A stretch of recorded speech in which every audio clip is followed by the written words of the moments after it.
My fiancé told me. It's just a business trip with my ex. Stop being jealous. I replied, sure. Then I sent her the hotel bill she forgot to conceal, along with my resignation letter. When she arrived and discovered who her new boss was, I, a 39-year-old man, thought that Rebecca, who is 36, and I had a solid relationship. We had been together for 3 years and engaged for 6 months, both working at the same Fortune 500 firm, though in different departments. She was in marketing, and I was in strategic consulting. Here's the background. Rebecca's ex, Derek, 38, also worked at our company and moved from the Miami office about 8 months ago. Rebecca insisted it was merely a coincidence. Fine, whatever. Last Tuesday, she told me she had an important client presentation in Denver. Derek would also be there, leading the Western region marketing. It's purely professional, she said while stirring her morning coffee. You know how these corporate trips go. Lots of PowerPoints and mediocre conference room coffee. Sure, I replied while spreading butter on my toast. When do you leave? Thursday morning, back Sunday night. All right. Do you need a ride to the airport? She seemed taken aback. You're okay with this? Why wouldn't I be? It's work, right? She kissed my cheek. You're the best. Some guys would get uncomfortable about this. Yeah, some would. But I had already discovered the Ritz-Carlton reservation in her deleted emails while fixing her laptop. 1 room, king bed, late checkout on Sunday, booked 3 weeks prior for this so-called emergency meeting. Here's the twist. I wasn't just an ordinary employee.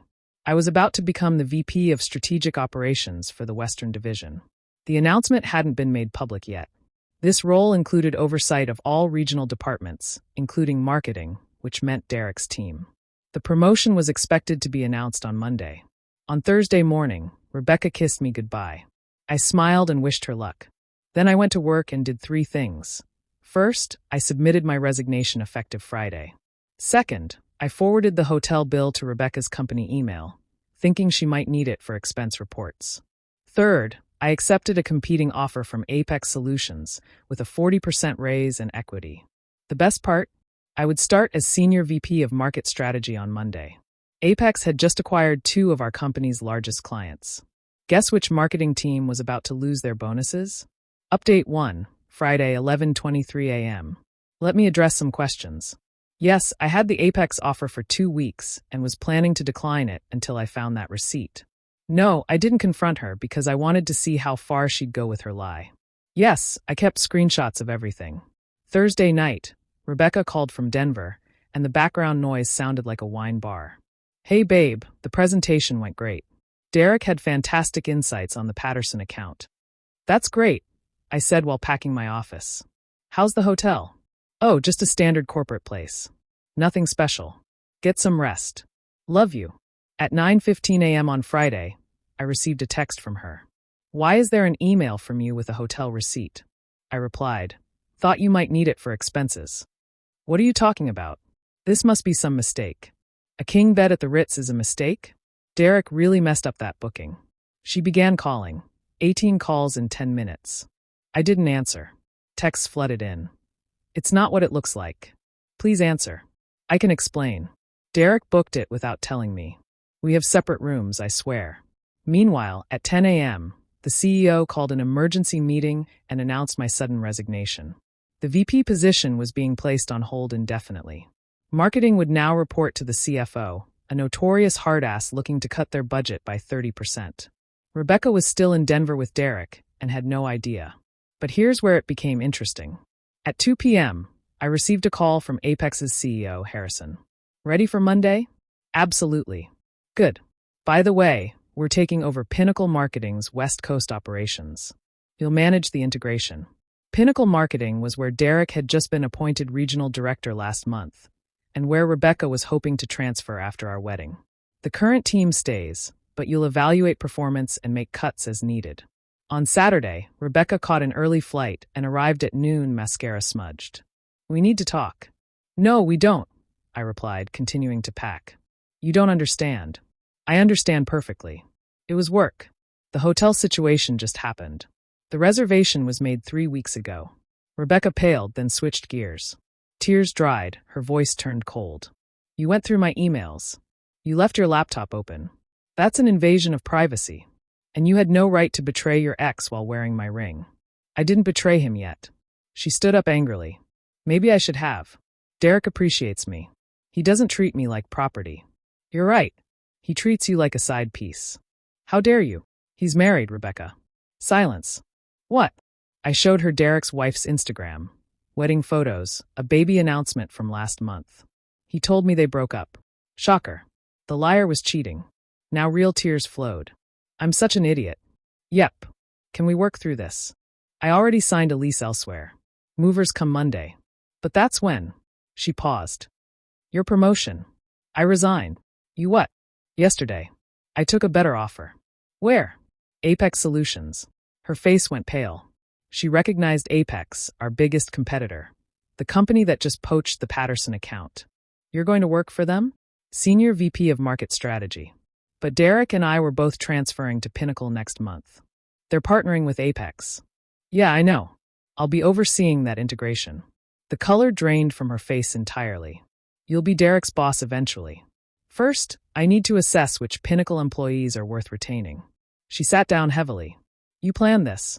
No, Rebecca, you scheduled a romantic getaway with your married ex. I simply accepted a job offer. The timing is just coincidence. This is revenge. This is me advancing my career. You should focus on yours. Heard the new CFO at our, sorry your company is tough. Budget cuts are coming. You might want to polish that resume. You're vindictive. Careful. I'll be evaluating Pinnacle transfers soon. Wouldn't want any past conflicts to affect professional decisions. She left, crying. But the entitlement wasn't over. Update 2, the following Wednesday. Monday was fantastic. I started at Apex in a corner office. Harrison introduced me to the team, then dropped the bomb about the Pinnacle integration. Callahan will assess their team over the next month. We're keeping only the top performers. On Tuesday, I received an email from Derek maintaining a professional tone while CCing HR. Congratulations on the new position. Looking forward to collaborating. I believe my experience with the Patterson account will be beneficial during the transition. I replied, thank you, Derek. We'll conduct thorough performance reviews of all Pinnacle staff. Please prepare a full portfolio of your accounts and client retention rates for evaluation. His retention rates were terrible. I already knew that. Then Rebecca began her campaign. First, her mom called Tuesday night. How could you do this to my daughter? Destroying her career over a misunderstanding. I'm not destroying anything, Patricia. I'm just doing my job. You're going to fire her. I'm evaluating performance. If she's good at her job, she has nothing to worry about. You know Derek won't protect her now. Maybe she should have thought about that before booking a king's suite with him. Click. Wednesday morning, Rebecca showed up at Apex. Security called me. There's a Rebecca Holloway here. Says she needs to speak with you urgently. She can schedule through my assistant like everyone else. I watched on the security monitor as she argued with the guard, then left. An hour later, I received an email from her. We need to discuss this like adults. You're letting emotions cloud your judgment. This is my career. Reply. All Pinnacle staff will be evaluated objectively based on performance metrics. Personal matters are irrelevant. You're punishing me. I'm doing my job just like you were in Denver. Then Derek tried to play chess.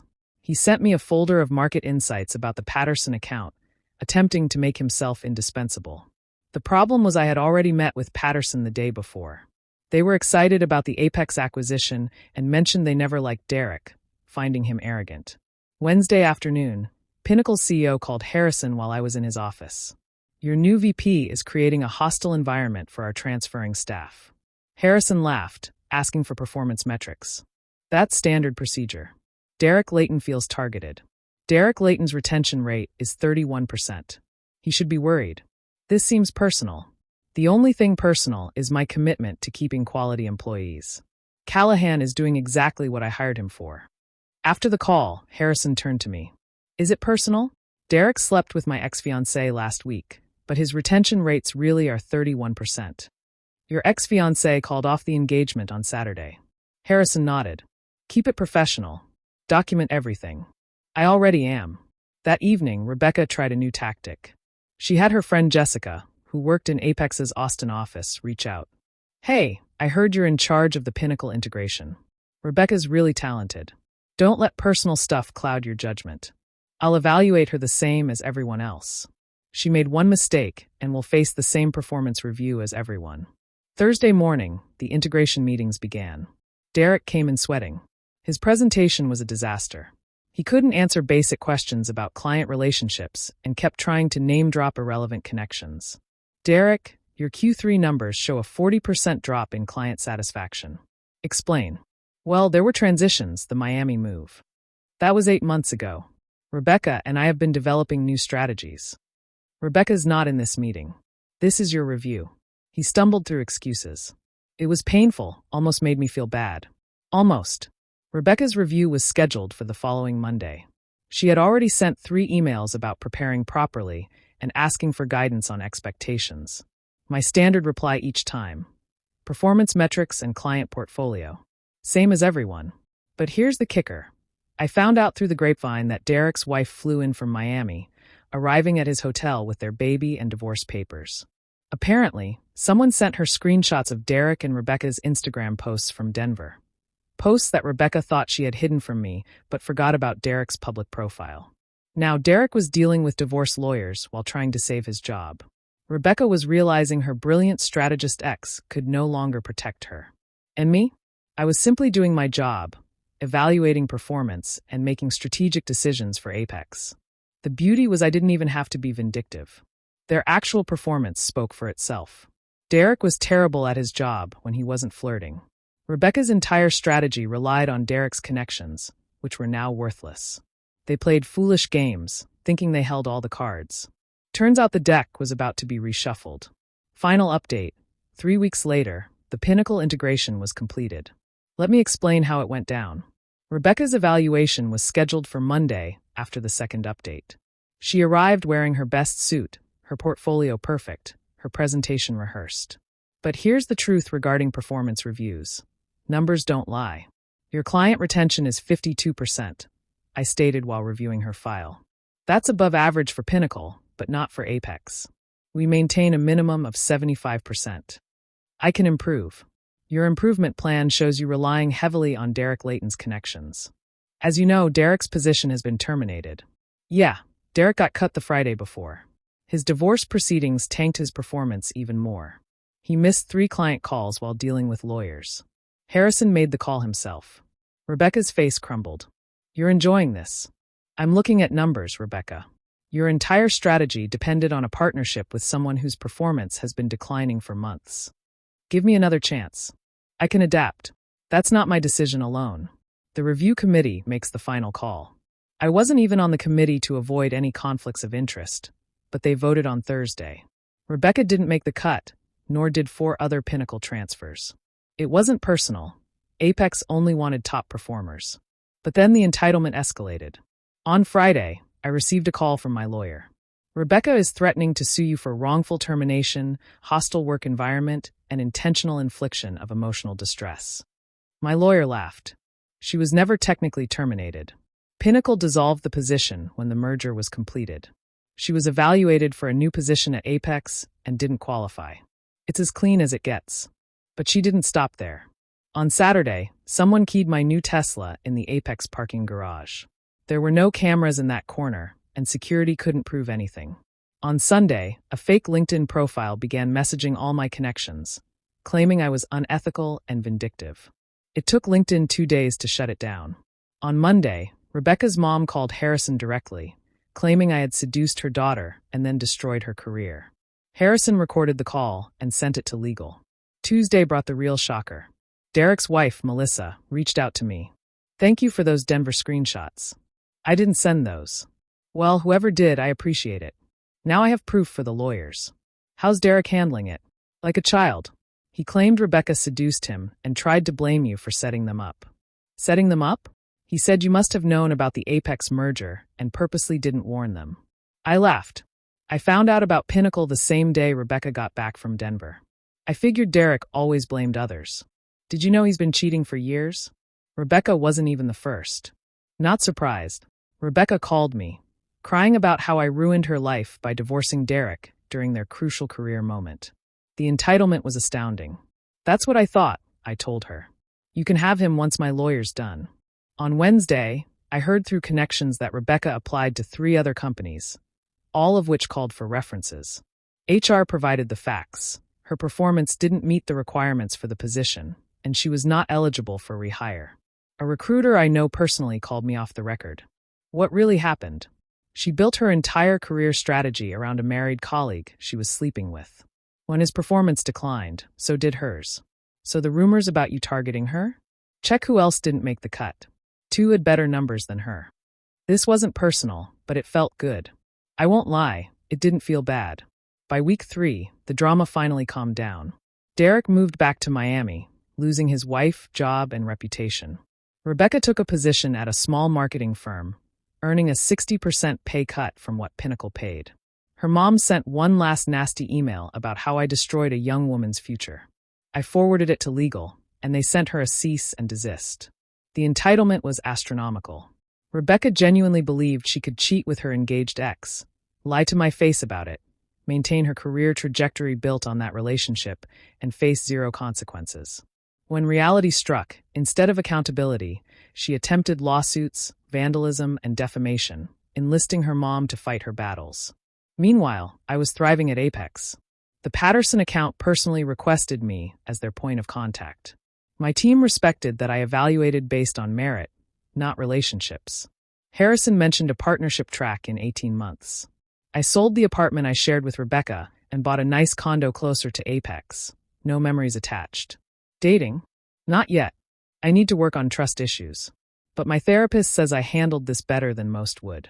You didn't seek revenge, she said. You just stopped protecting them from consequences. That's exactly it. I didn't destroy their careers. Their choices did. I just happened to be in a position to observe it unfold. Last week, Rebecca texted me from a friend's phone. I hope you're happy. You won. I didn't respond because this wasn't a game I was playing. She chose to play games. I chose to focus on my career. The difference in outcomes speaks for itself. The best part? The Patterson account is worth $50 million annually. My bonus structure at Apex includes a percentage of managed accounts. This year, I'll make more than Rebecca and Derek's combined salaries from the last 3 years. Living well isn't just the best revenge. It's the only one that truly matters.